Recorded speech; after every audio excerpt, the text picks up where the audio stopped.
Do you find yourself secretly in competition with your significant other? If that's you, continue watching.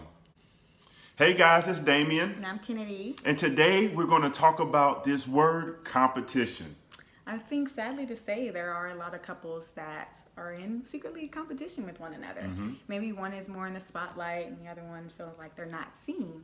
But when you're in competition, you're in opposition, and you can't really be cheering each other on when you're competing. So we really want to give you some tips to help make sure that you're working together and As a not team. competing. All All right, so start us off.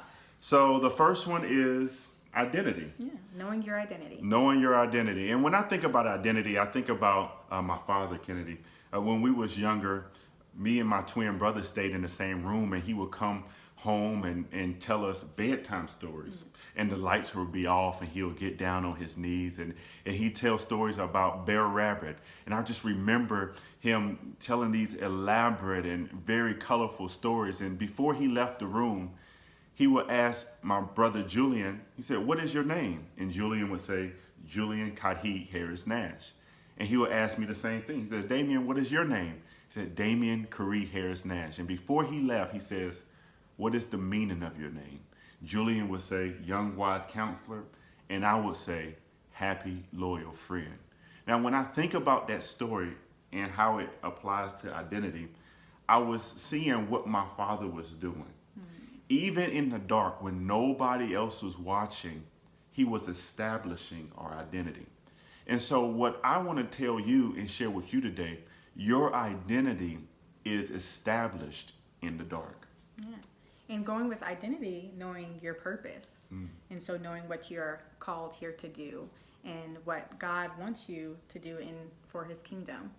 And some of the things that you can do right now, you might be in the spotlight, you might be on a stage. Maybe you need to pull back and start developing who you are and whose you are. I think really making sure that you're not striving to be the other person as well. So that's the beauty of identity. You're secure in who you are, who God created you to be, that you're not trying to imitate somebody else or seek their identity. Because we all have beautiful identities, no matter if we're in the front or in the back. We're all created equal. And we get value. Yeah, and we all have value. We get value. So what's number 2, Kennedy?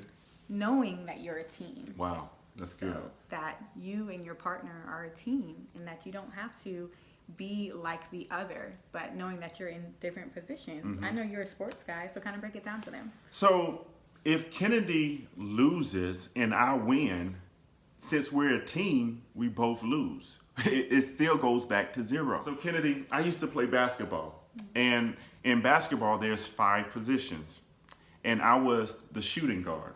And as the shooting guard, you're supposed to shoot. Now you have the 5 who is usually the center, and you pass the ball to the center, and he scores a basket usually from down low. I can't be the center. I'm not big enough to be the center, but I can be a good 2 guard. And so I want to be the best 2 guard that I can be, and just putting it in relationship terms, I want to be the best man that I could be, and you want to be the best Woman. And I'm not trying to play the woman role, and you're not trying to play my role. And when you're focused on trying to play the other person's role, you can't effectively do your role. So I think it's so important to, again, know your position. And we are created equal. We just have different roles, and we have different qualities that God has placed in us as well. But when we're working together, we can flourish together and bring out each other's strengths and weaknesses, which goes into our another point, knowing what you're good at and what you may be weak at. I know for me, I am not the best planner, but this is Mr. Planner. I love to plan. And so because he is strong in that area, he can take more of the lead on certain things and help guide me in that. And what's something that I'm strong in?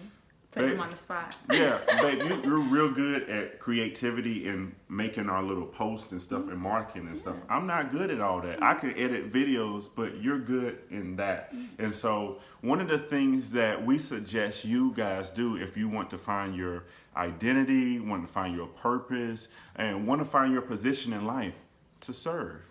Go to your local church, your local nonprofit. Put yourself in a position where you're not getting paid, and start seeing the gifts, the abilities, the talents, the skill sets that you're good at, and start doing those things. Yeah. And goes to our last point, knowing that Christ is the MVP. Wow, that's He good. is the most valuable player. So you can't be trying to be better than your significant other. Just knowing that everything you do is for the glory of God and that He gets the glory, not us. Yeah. We are just His stewards. We are His vessels. But ultimately, Christ is the be all. Yeah. And so when He's on our team, when we allow Him in the center, we all win. We all and win. the same thing goes for the body of Christ. No need to compare with anybody else, any other couple, any other individual, because we're all working together to bring Christ's glory and to win souls in His name. One of the biggest purposes you can accomplish today is bringing God glory and bringing Him joy. Let me say that again. One of the biggest purposes that you can start doing today is bring God glory and bring God joy. So thank you so much for watching this video. Again, like, subscribe, and share this video, and we'll see you next time. So I'm Damien Nash. And I'm Kenady Pitts, soon to be Nash, next month. And we'll see you next time. Bye. See ya.